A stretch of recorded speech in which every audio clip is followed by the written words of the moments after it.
Alléluia, peuple de Dieu. Bonjour, mes bien-aimés en Christ. Bonjour, soyez bénis dans le nom de Jésus-Christ.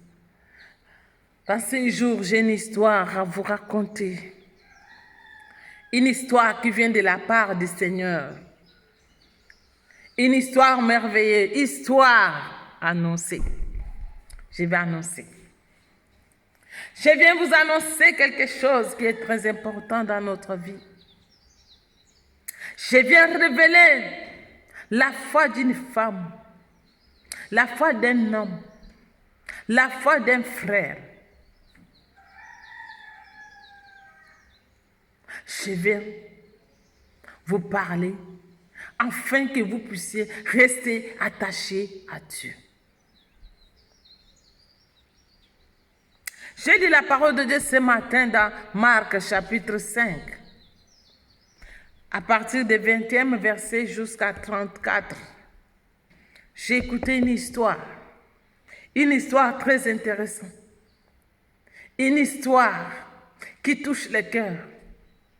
Toi qui veux les changements, toi qui veux les bénédictions, toi qui veux la guérison, toi qui veux les enfants, toi qui veux, je ne sais pas, le travail, toi qui veux, oh Jésus.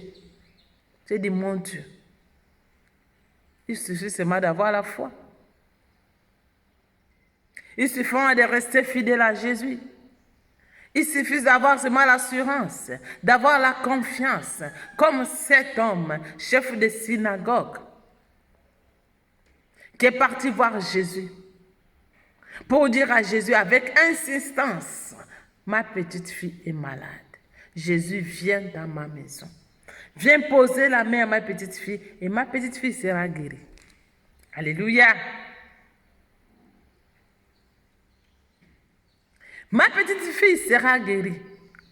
Cet homme, comme pasteur, il a fait confiance. Il a invité Jésus afin que Jésus puisse venir prier sur sa petite fille. Mais j'ai vu deuxième personne qui était cette femme de perte de sang qui avait les problèmes. Nous tous, nous connaissons cette histoire. Pendant des années, il marchait, il avait les pertes de sang. Il a dépensé beaucoup d'argent pour avoir la guérison. Alléluia. Histoire, oh.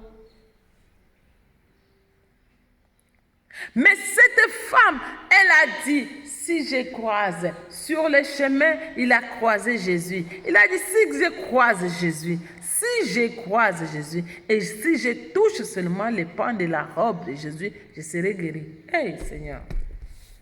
Alléluia. Aujourd'hui, tu dois chercher à toucher les pans de la robe de Jésus. Aujourd'hui, tu vas inviter Jésus dans ta maison, comme ce chef Jairus qui a invité Jésus. Est-ce que tu invites Jésus dans ta maison? Est-ce que tu cherches à toucher les pans de la robe de Jésus? Qu'est-ce que tu fais, ma soeur, mon frère? Ou tu attends seulement que les églises puissent être remplies avec des gens? Parce que maintenant, nous vivons sous les conditions selon des maladies, de la pandémie, qui est maintenant, il faut au moins de personnes dans l'église. Tu attends jusqu'à ce que la pandémie puisse finir, ou bien tu vas garder ta foi dans la maison.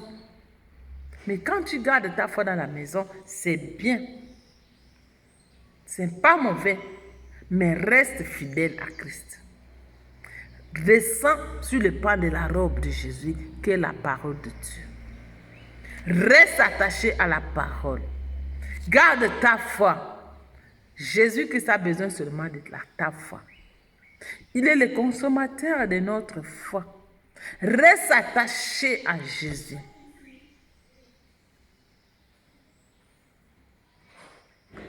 Reste attaché. La foi n'est pas une option que je vais choisir. Mais la foi, c'est une condition de voir la gloire de Dieu, de voir la gloire de Dieu dans ta vie.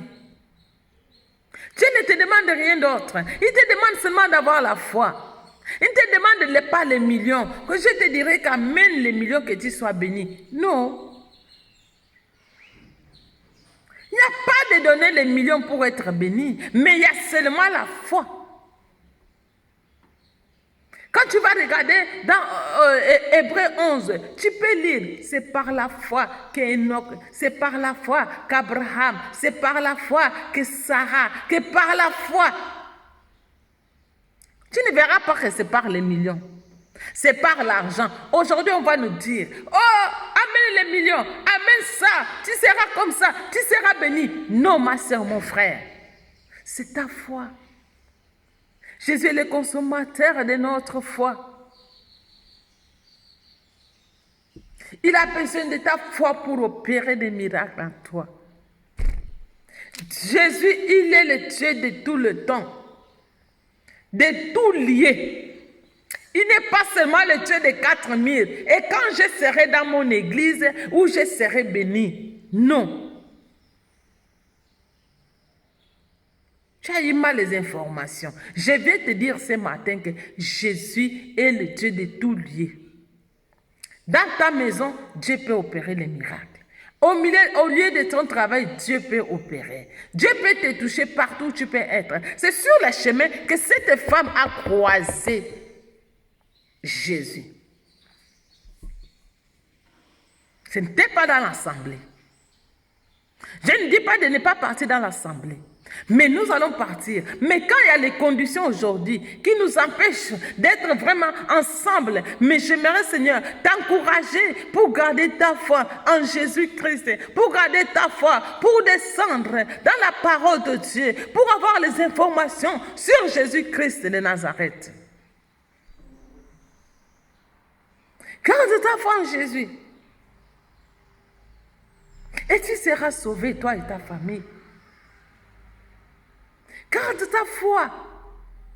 Descends sur le pan de la robe de Jésus. Descends dans sa parole. Lis la parole de Dieu.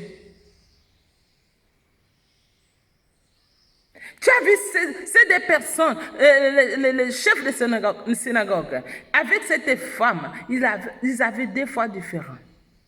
C'est pour te dire que partout où tu peux être, Dieu peut opérer les miracles.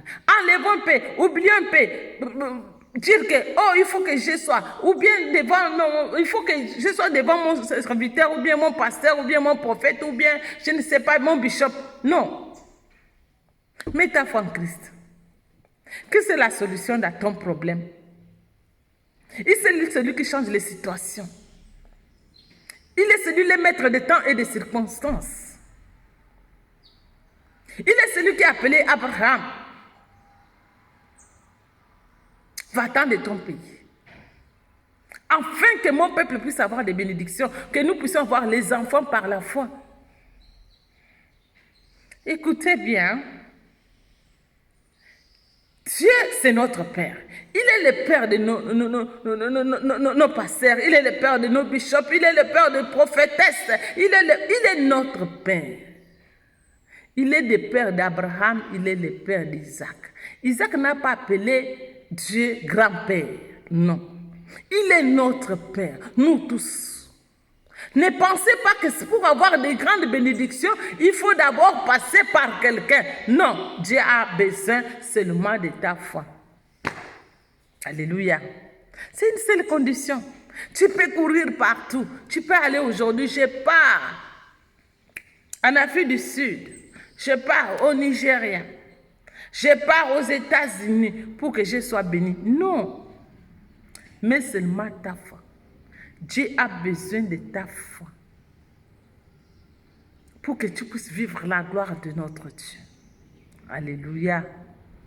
Alléluia. J'aimerais que tu puisses aller lire le chapitre de Marc 5, à partir de 21, jusqu'à même à 35, pour bien comprendre cette histoire. Excusez-moi. Pour bien comprendre cette histoire, j'aimerais que tu puisses aller lire vraiment, tranquillement, comprendre l'histoire. Moi, je lis dans la Bible français courant. Je vois que c'est la même histoire. Mais quand tu vas lire aussi dans 8 secondes, tu comprendras aussi très bien. Jésus, il est la solution à nos problèmes. Jésus, il est la solution à tes problèmes. J'aimerais te dire, quel que soit le lieu, quel que soit l'endroit, ne te décourage pas, garde ta foi. Malgré le temps et les circonstances, gardons notre foi en Christ. Restons fidèles à Jésus. Restons fidèles à Jésus. Alléluia. Alléluia. C'est ça la nouvelle que je voulais te donner. Tu as eu beaucoup d'informations ce matin. Tu as eu beaucoup de nouvelles, de gauche à droite. Je ne sais pas, nous avons regardé, nous tous, les Facebook, les WhatsApp, je ne sais pas, les informations, les journaux, nous avons suivi. Mais moi, je suis venu aussi t'apporter une parole. Une parole pour te dire que garde ta foi en Christ. Alléluia. Que Dieu vous bénisse. Que Dieu vous bénisse. C'est votre servante, Mama Béa. Que Dieu vous bénisse. Merci beaucoup.